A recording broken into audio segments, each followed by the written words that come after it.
বিল দিছোঁ, মানে 531 টকা বিল দিছোঁ। মই ফোনপে'ৰ পৰা বিল পে' কৰিছিলোঁ আৰু এই মাহত বিল আহিছে এই কিবা 23,258 টকা। অফিচত কালি আহিছিল, দেউতাই আহিছিল, মই অহা নাই।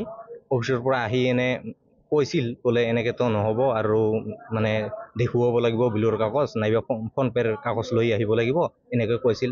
তাৰপিছত দেউতা ঘূৰি গৈছে ঘৰত গৈ পেলাই কৈছে এতিয়া আজি ফোনপে'ৰ কাগজ লৈ পেলাই আহিছোঁ। মোৰ BPL লাইনত আগৰ পৰা দি আছোঁ, BPL লাইন 531 টকা দিছোঁ আগৰ মাহত। এতিয়া বিল আহিল 23,258 টকা। এতিয়া বিল দেওয়াৰ মোৰ বহুত কষ্ট, মানে গৰিব মানুষ কিছু নাই মোৰ।